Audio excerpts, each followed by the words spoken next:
Europe 1, il est 8h34. La revue de presse. La revue de presse est avec Natacha Polony. Bonjour Natacha. Bonjour Thomas, bonjour Julie et bonjour à tous. Ce matin, une de vos journaux, on prépare déjà les municipales de 2014. Libération municipale, haro sur les Roms. Le Figaro, Rome, Manuel Valls sonne l'alarme. L'autre sujet qui angoisse les élus de gauche, c'est la fameuse pause fiscale. Le Monde, Hollande accroît l'effort fiscal demandé aux entreprises.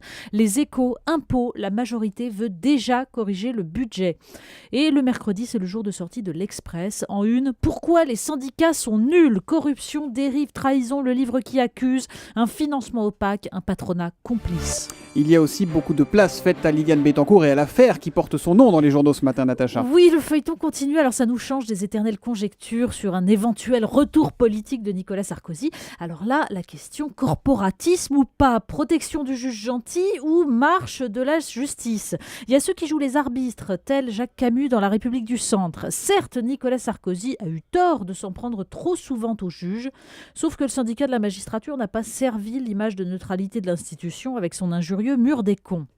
Il y a ceux aussi qui ironisent sur la possibilité enfin offerte à Nicolas Sarkozy de s'expliquer. Ça, c'est pour David Guévard dans le Courrier Picard. Quant à la discrétion des concurrents de droite, il y a fort à parier, écrit Christophe Bonnefoy dans le Journal de la Haute-Marne, que derrière l'unité de façade et quelques protestations de principe, les prétendants à la fonction suprême sont plutôt heureux de ce nouveau coup porté à l'ancien président de la République. Bon, il y a bien eu quelques charognards et autres noms d'oiseaux prononcés contre les médias et les juges, mais uniquement en privé, nous dit le Parisien.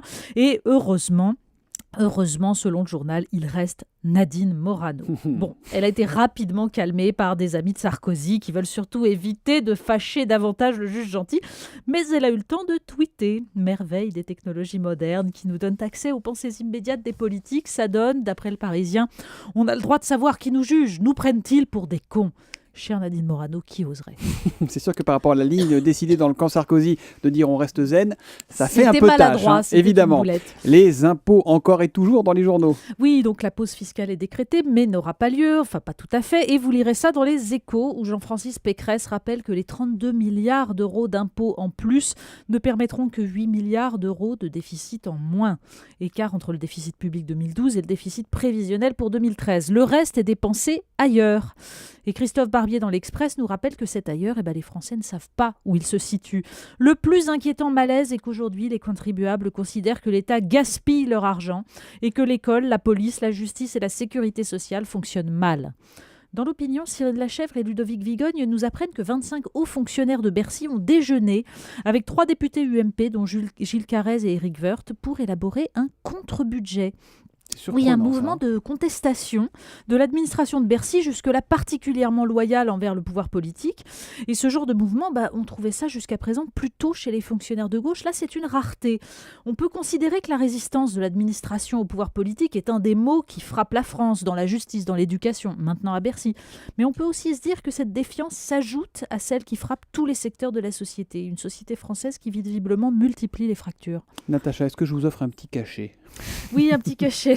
Les Français pensent que la sécurité sociale fonctionne mal. Ils ont raison, nous dit le Canard enchaîné, qui s'attaque à la décision de rembourser à 65%, donc au taux normal, de nouveaux anticoagulants 6 fois plus chers que les anciens et pas plus efficaces. Une preuve, selon le journal, de l'aberration du système français entre routine et lobby des laboratoires. Alors ajoutons à cela la page des Échos qui nous explique pourquoi de plus en plus de médicaments se retrouvent en rupture de stock dans les pharmacies. En fait, les grands groupes ont délocalisé la fabrication des substances actives et l'ont concentrée dans quelques usines de pays en développement, donc à la merci du moindre incident. Ça va se développer. Tout s'explique évidemment. Il y a du nouveau dans les facs, Natacha. Oui, là aussi, ça ne fonctionne pas si bien que ça. Donc le Figaro nous signale une nouvelle mode à l'université pour pallier le manque de place.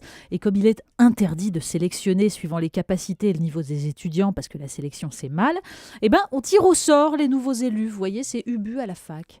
Et puisque toute sélection est injuste, aux États-Unis, ça c'est Libération qui nous l'écrit, les enseignants luttent contre une autre discrimination, celle faite aux élèves qui écrivent mal, vous savez, qui se forment mal leurs lettres.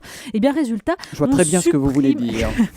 Oui, mais là, c'est merveilleux. On supprime l'apprentissage de l'écriture cursive parce que, évidemment, c'est pas bien de discriminer. Et puis, en plus, ça ne sert plus à rien puisqu'il y a des claviers. On oublie juste que l'écriture est indispensable à la mémorisation, à la structuration de la pensée. Donc, loterie et clavier, c'est les deux nouveaux garants de l'accès au savoir pour tous. C'est formidable. Et ça ne peut pas plaire à Natacha Polony, c'est évident. Natacha, quelques bons conseils glanés dans le magazine GQ. Oui, qui nous liste les 28 idées pour rester cool au bureau sans se faire virer. Vous allez pouvoir expérimenter ça dès aujourd'hui. Vous apprendrez que le Casual Friday est un concept ringard. On s'habille à la cool le vendredi, c'est ça. Pas de cravate, pas de costume. Vous apprendrez aussi que vous ne risquez rien à faire l'amour au bureau si vous évitez le trouble manifeste au bon fonctionnement de l'entreprise. Donc, en gros, ça reste à définir, quoi, voilà. Et évidemment, vous apprendrez aussi que se faire détester est une forme de résistance à la pression du management par la séduction. Je sens que je vais essayer de résister au management. Et vous saurez aussi comment gérer un boss colérique ou aphasique ou cyclotimique, donc prendre de la distance dans la relation. Regardez les ténors de l'UMP avec leur bien-aimé ex-président, ils prennent beaucoup de distance. Provoquer sa colère pour désamorcer l'énervement. Alors attention, ça ne marche qu'avec le patron et encore, pas avec un juge d'instruction. Même quand il est gentil. Merci Natacha Polony, la revue de presse, tous les matins 8h30 sur Europe 1.